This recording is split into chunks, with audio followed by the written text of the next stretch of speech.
Hello, class. Uncle Larry coming at you from a new camera angle, just for this one video. Don't get freaked out. Anyway, I hope you're doing great out there. Checking in from sunny downtown Nashville. Actually, it's not sunny at all. There's been a bit of an ice storm here the last couple of days, and they actually canceled school. So I had my boys all day, and you know, it's funny to think about because where I came from in Cleveland, Ohio, if they were going to close the schools, cancel schools, there was definitely some shit going on, like blizzard or something like that. In the South, even if they think it might snow, they'll cancel school. So that takes a little getting used to, but I'll tell you what, my kids love it. They get lots of days off, snow days. They love it.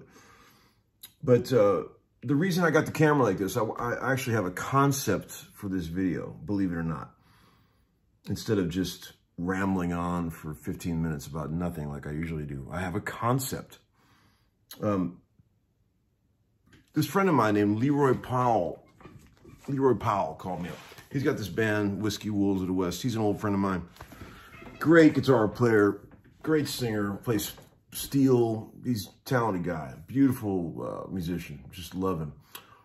Known him for, 20 years or so. And he called me up and said, you want to come and jam with our band Thursday night? Just do a little pickup gig. And I said, yeah, man, it'd be great. I love Leroy. As a matter of fact, one of the greatest live performances I ever saw in my entire life. I'll never forget it. I walked into this club, years ago, and I saw Leroy playing with this guy, Tim Jones, and this little 4-piece band. And it was like the most awesome 2-hour show ever. I mean, I was just smiling the whole time at how great they were. But anyway, all that to say, Leroy is very talented. He's awesome. I love him, always have. And we've recorded together a bit, made a few records, and I played on a couple of the tracks for the Whiskey Wolves, back in the old days. And he said, you want to come and play with us Thursday night, do a couple tunes, or, sit in for a while? And I said, sure. He goes, do you want to just come and sit in, or do you want to actually learn the songs? Because he didn't care either way. And I said, I like to be a little prepared, personally, like to know what I'm getting into. I mean, I could get up there and wing it if I wanted to, but I said, well, send me a list of what you're doing, right? So he sent a list over about, let's see, probably 15 songs or something like that. And in typical Larry fashion, I always wait till the last minute to learn all the songs for any show I got to do. Major procrastinator. But I started thinking, maybe it would make an interesting concept for a video if I talked about what I personally do to prepare for a gig, right? Because there's a lot of little things you got to do. And everybody does it differently, I suppose. But I thought, well, hell, I've been doing this for 40 years or something like that. Maybe they'd be interested in the way I do it. So, in terms of making charts and learning the songs and all that, and a couple other things, I thought, well, hell, that might make for a video, because I sure haven't made a video for a while. And so I figured I would do that. I'll show a camera view of the desk here where I'm writing the chart, and explain a few things as we go. First thing I do when I'm getting ready for any gig is you got to get a song list, right? So I've got that here. He sent over 15 songs. And then you have to determine what level do you want to learn these songs? Depending on the gig, some gigs, you really have to know the shit. And some gigs, you just have to have a very rough idea of what's going on, and you can wing the rest. I would say on a scale of 1 to 10, this upcoming gig is about a 1 on the 1 to 10 scale. For example, if I was going to do a gig with Frank Zappa, it would be a 10, where you have to know the shit, or somebody like that. Something of that level. I know Frank is long gone, but just saying something like that. But some gigs, you just kind of pick up gigs, you just throw together, you get an idea. And that's what this gig is. I really didn't even have to learn these songs, but I want to, just so I kind of know what's going on. So what I would do is get that list. I don't really worry about keys or any of that stuff, but I've got chart book that I've had for years, okay? And a couple key things about this chart book has been with me on every gig, all the, pickup gigs that I do, all those Jim Irsay gigs I do, all the songs that I learn that I have to know if I'm going to, band lead or whatever, I have them all in here. So, like here's Down on the Corner from the last John Fogerty gig I just did, that kind of thing. So I keep these, sort of rotate stuff in and out. I may have mentioned this in an old video, but the reason I have these laminated pages here, always have laminated pages in your chart book where you slide the charts into the page. There's a good reason for that. I probably told you this, but if you've already heard the story, forgive me. But one of my first gigs, when I first got to Nashville, this woman flew me out somewhere, somewhere out west to play a gig with her, pickup gig. And oh man, I was pretty inexperienced and I barely knew the tunes, but I made charts. I made these nice charts and flew out there, and we got up on stage, and it was an outdoor gig.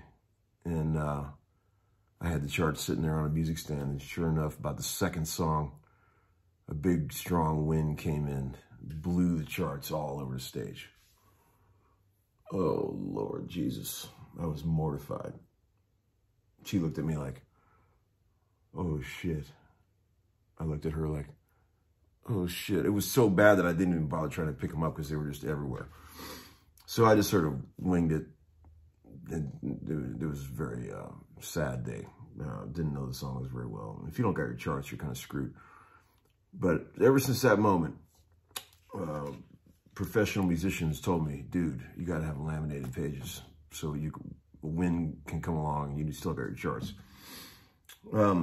So yeah, determine the level at which you need to learn the songs, right?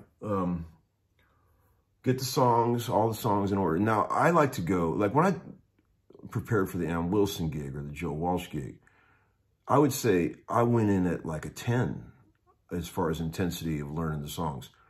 Really studied the stuff because I wanted to kill it. The Joe Walsh gig, I studied the album versions of the songs. I studied any live versions that I could find. I studied, board tapes that they sent me. And I sort of assembled my knowledge of the songs from all three of those sources. If you just go by the record, you're probably screwed most of the time because very few artists ever play the shit just like the record anymore. There's always going to be live endings, and they're always going to have, different keys now, or they got some arrangement changes and things like that.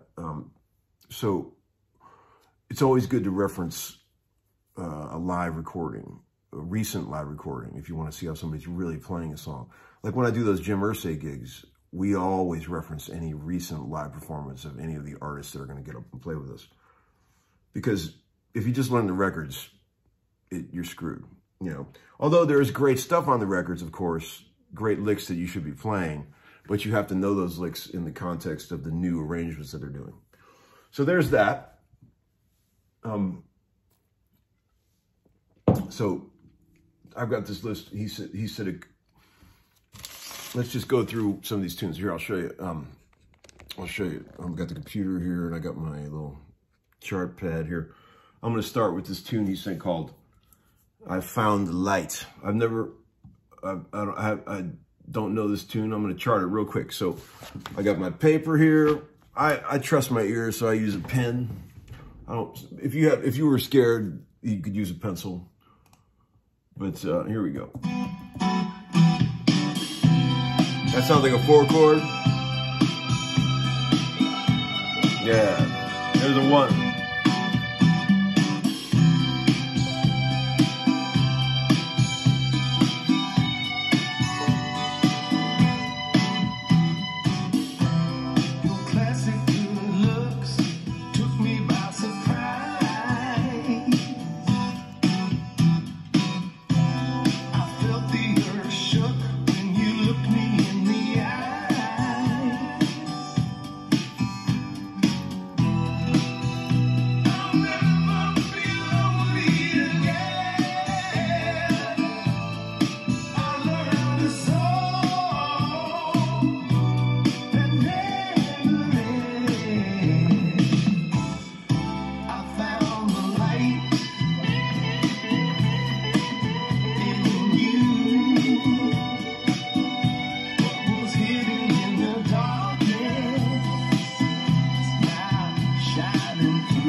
Okay, so here's a rough chart. Okay, so I'm gonna play the tune again from the beginning and you follow along. 4 beats per chord. This is the Nashville number system.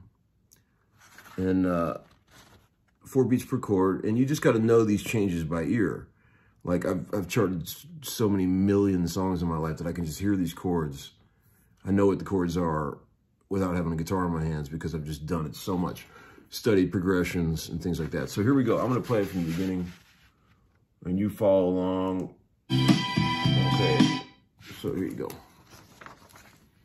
This is it. Play it, YouTube. There you go. 1, 2, 3, 4. 1, 2, 3, 4. 1, 2, 3. 4 chord, 2 and 1. It sounds like we're in the key of G, I think. Here's the verse, marked with a V.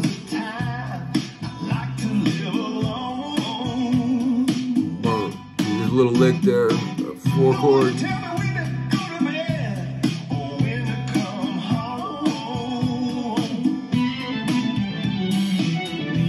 Back half of the verse, getting soulful. Cool mellotron licks. 6 minor, E minor. 2 bars of that to it. Do an A sus, A release. 4 major 7, 3 minor, 2 minor to a 4 over 5, which is C over D. And I put those 2 marks there, those 2 quarter notes to show that rhythm. So there you go. So there you go. So I'll have to go through that process with, you know, all these tunes. There's a few cover tunes and things that I got to learn. Like I said, I don't have to learn all these little licks and things. He knows, like he's playing all the lead bits and I'll just be playing some rhythm and, you know, an occasional solo or something like that. So it's not like I have to really study this stuff, but I kind of want to know what I'm getting into, right? Just as a service to humanity. But, you know, there's a lot of these types of pickup gigs that happen in Nashville. You just never know, you know, who's going to call you for what. And, you know, you have to have, you know, your chart book ready. You have to have your gear ready. You have to have like a real simple, rig that you can quickly and easily throw in the car and take to the gig. Like, you know, most of the places you're going to play around here is a small club. You know, you could get by with a Princeton or a Deluxe or something like that. Small pedal board and as few guitars as possible. Like,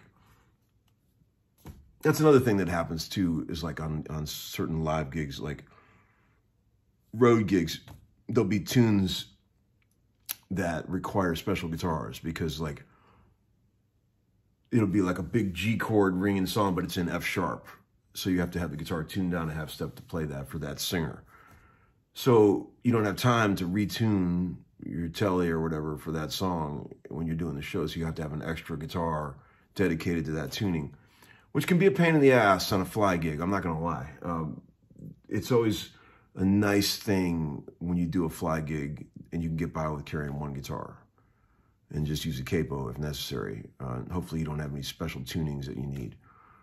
When you're doing a road gig and it's your own gig and you got your guitar tech, you can have a bunch of guitars and all kind of weird tunings because the guitars are going to be there anyway. You know, you got a guy there tuning them for you. They got a big vault full of guitars and you know, it's cool to have open tuning stuff.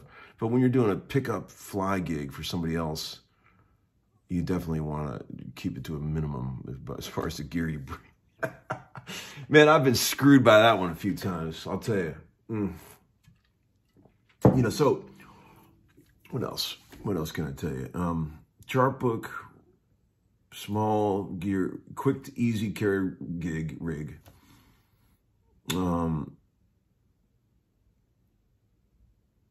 That's about it, I think. Sometimes I'll put tunes on, like if I've got to learn tunes for a certain gig, you know, and they're complex, I'll like be playing chess.com, and I'll put the shit on in the background. Sometimes I learn better through osmosis, like if the music's just playing in the background, and I'm like doing something else, like playing chess or something, I can sort of soak in some of the music that way. but that's helpful. That tip sort of works for me, like that sort of osmosis type learning. Going back and watching any live videos you can find of whatever music you're about to play is very helpful. That's about it for now. Oh, I want to say thank you to a couple people. A guy named Martin sent this very cool old football book from like 1970. Really great.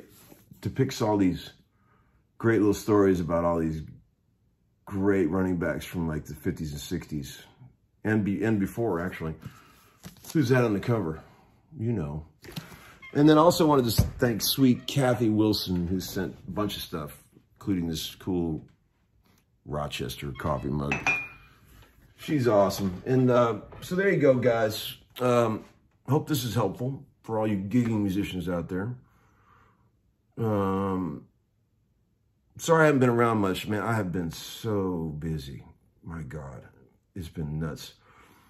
I did a project with that Vince Gill record for 2 weeks, and I worked on a Dan Auerbach record for another week, and just been going at it. But it's good to be working, you know, because musicians like to complain when they work too much, and they also complain when they don't work enough. Basically, always complaining. But stay warm out there, and I'll see you all soon. All right? Thanks for watching, guys. Gig on.